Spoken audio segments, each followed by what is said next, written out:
Hello friend, welcome to my YouTube channel. Question है कि 141 के कितने गुणनखंड 18 से विभाज्य हैं लेकिन 36 से नहीं।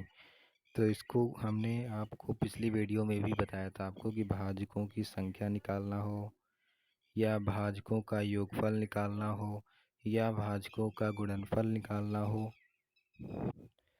तो इसके लिए हमने आपको बताया था चाहे भाजकों की संख्या निकालना हो या भाजकों का योगफल निकालना हो या भाजकों का गुणनफल निकालना हो, ये सब हमने पिछली वीडियो में तय कर लिया है। ये सब निकालने के क्या करना पड़ता है, पहले आपको इन सब का फैक्टर लिखिए। तो अगर ये भी बोला हो कि 18 से विभाज्य लेकिन 36 से नहीं, तो ये भी याद कर लीजिए। इसके लिए भी पहले आप यही प्रक्रिया अपनाते हैं। दिन का गुणनखंड लिखेंगे तो कितना आएगा, 4×3 = 12 बराबर 144। तो पहले लिखेंगे 12 × 12, फिर गुणे 10⁻2 चूँकि 100 है। फिर उसके बाद इसको और तोड़ेंगे तो ये 2 की घात कितना होगा, 4 × 3 × 2 एंड 2 की घात 2 और 5 की घात 2। अब ये देखिए क्या बोला है कि 18 से विभाज्य हो लेकिन 36 से नहीं। तो 18 से विभाज्य हो लेकिन 36 से नहीं मतलब 18 इसमें प्रेजेंट हो, फिर उसके बाद वाले गुणनखंड प्रेजेंट ना हो, मतलब जिनसे 36 बन जाए वो प्रेजेंट ना हो। तो 18 कैसे बनता है, आप कहेंगे 2 × 9 यानी कि 3 की घात 2 और 2 की घात 1, यानी हमने 3 की घात 2 और 2 की घात 1 को निकाल दिया। अब इसमें बताइए 18 में क्या मल्टीप्लाई करें कि 36 हो जाए। तो आप कहेंगे 18 में मल्टीप्लाई अगर हम 2 से कर देंगे तब तो ये 36 हो जाएगा, यानी कि 2 और 2 के परिवार यहाँ बिल्कुल नहीं होने चाहिए। तो हम क्या करेंगे, केवल 3 की घात 2 और गुणे 2 हमने लिया और यहाँ से 2 की घात 3 को गायब कर दिया और यहाँ से 2 की घात 2 को भी, क्योंकि अगर ये आएंगे तो 36 से भी विभाजित हो जाएगा, क्योंकि 18 × 2 36 हो जाएगा ना, इसीलिए इनको गायब कर देंगे। तो क्या बचे, हम ले सकते हैं 5 की घात 2 को। 3 की घात 2 पहले से ही ले चुके हैं, तो यानी अब केवल बचा है 5 की घात 2।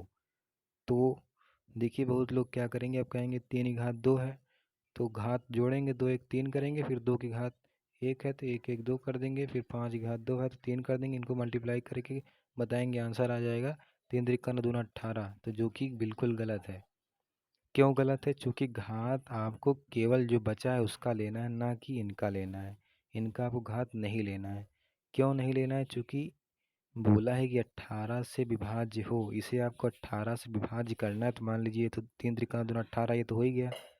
तो ब्रैकेट में क्या बचा, आप कहेंगे 5 की घात 1, 5 की घात 2 और यहाँ 5 की घात 0 भी ले सकते हैं, इसीलिए तो हमने 5 की घात 2 + 1 किया, क्योंकि यहाँ 5 की घात 0 भी ले सकते हैं।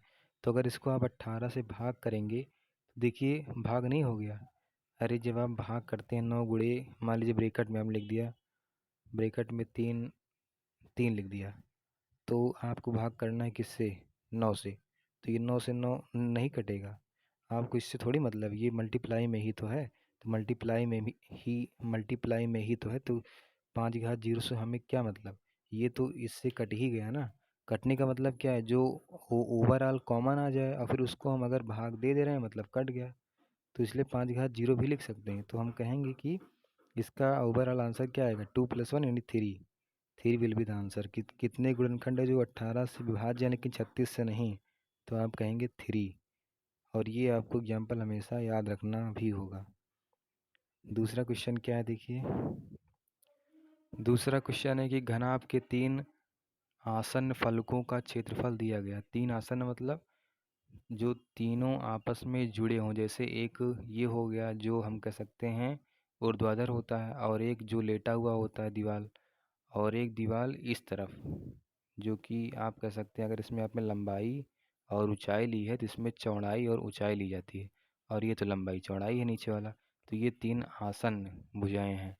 बोला है कि 3 आसन्न भुजाओं फलकों का क्षेत्रफल दिया गया है, तो बताइए पृष्ठीय क्षेत्रफल क्या होगा और वैल्यूम क्या होगा।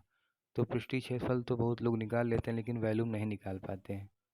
तो देखते हैं, इससे आप वैल्यूम भी निकाल सकते हैं। पहले पृष्ठीय क्षेत्रफल क्या होता है, 2 ब्रैकेट में LB + BH + HL, यानी कि ये प्लस ये प्लस ये और उसको 2 से गुणा कर दिए, ये आपका आंसर पृष्ठीय क्षेत्रफल यानी total surface area centimetre square. अब वैल्यूम कैसे निकालेंगे, तो वॉल्यूम के लिए आपको याद करना होगा कि वॉल्यूम क्या होता है, एल बी एच। अब आपको पता है इसको हम क्या लिख सकते हैं, L square into B square into H square का अंडर रूट। अगर आप इसको ध्यान से देखें तो ये क्या है, L B into B H into H L, वही तो लिखा है। तो बस आप क्या करेंगे, इसका मल्टीप्लाई इससे, इसका मल्टीप्लाई इससे, इसका फिर अंडर रूट ले लेंगे।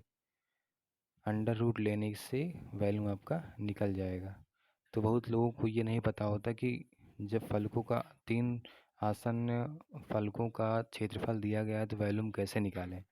तो ये आपको पता होना चाहिए कि वैल्यूम तीनों को गुणा करके बस अंडर रूट ले लीजिए।